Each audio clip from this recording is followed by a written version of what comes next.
Hi, my name is Caitlin Mansour. The comprehensive strategy assignment that I chose was the KWL chart. The KWL chart is something that can be taken with the student throughout all ages. There can be different modifications to make it appropriate, even into college. So I want to take some time with you to show you how that can be with different modifications from the primary, elementary, and middle school ages. So the KWL chart, it's separated into 3 different sections. The K section is what the student knows. This allows the teacher to understand what fundamental understandings the student already has in and what exposure they have to the topic at hand. The W is what do you want to know? What interests this child about this topic? How can this can help this teacher be able to create lesson plans that can be student-centered so that they can be more engaged in the topic, and it can help with the unit in the lesson planning. The K and the W are done before the lesson is done. The L section is what the student learned. So the teacher is going to come back to the KWL chart and fill in what was learned about the topic in the lesson that they just read. So for the purposes of this assignment, I chose 3 age-appropriate texts, and the content of today's assignment is going to be ecosystems. We are going to look into the science of ecosystems and how it can be shown in various ways throughout various grade levels. The first text that I am going to look into is going to be The Hungry, Hungry Caterpillar. It is by Eric Carle, and what we can do about this with the primary age, it's going to be primarily the teacher having a guided discussion with the students. Most likely working with the students, have this on a whiteboard and have a brainstorming session with all the students.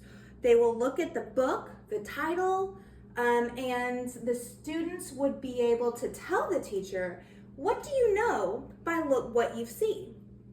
If they have never read it before, their mom's never read it before to them, then they're gonna have to draw their own conclusions there. So for the purposes of this, I wrote under K, a caterpillar turns into a butterfly. Second graders most likely will have that knowledge of that science evolution, and that might be something that's common knowledge to the grade level. Now W, what do you want to know? Well, why was the caterpillar hungry? Maybe the students are interested in why the caterpillar was hungry. Is this just a fun text about the various foods? Or is there a reason for the fact of the caterpillar being so hungry? So after we read The Very Hungry Caterpillar, we're gonna go back to the L, and we are going to go to the what they learned. And what the children would learn is the caterpillar ate, and they built a cocoon, and eventually the caterpillar was transformed into a butterfly. So this will answer their questions, and they can piece it all together of the storyline of why the caterpillar was so hungry.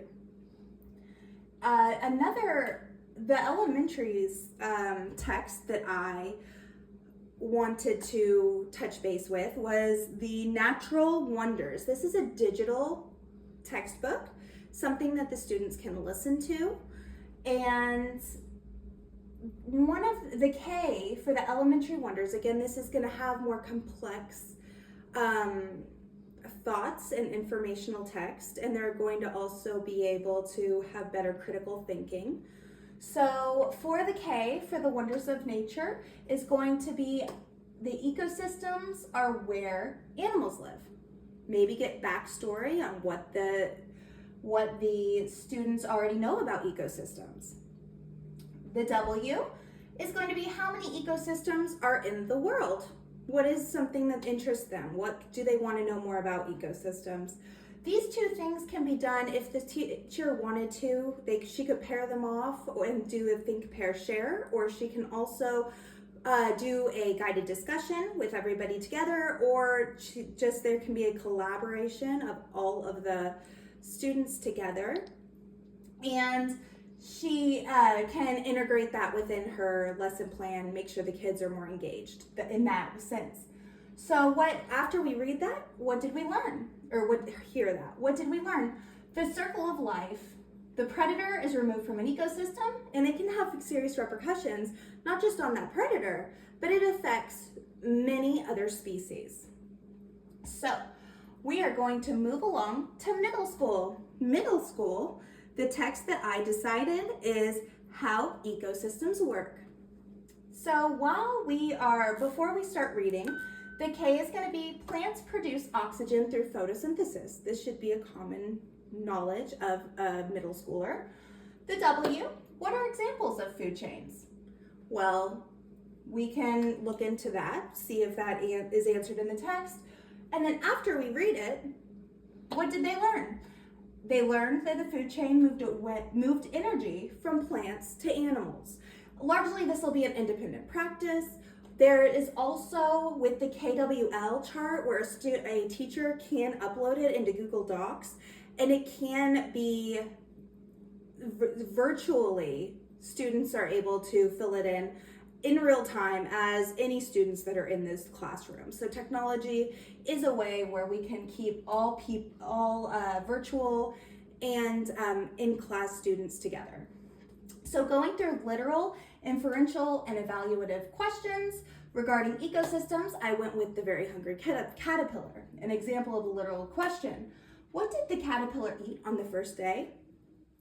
An inferential question: why do you think the caterpillar was so hungry? And an evaluative question: do you think this book explains the life cycle of a butterfly? All of these questions allow the student to understand in their own way why. Thank you. This is Caitlin.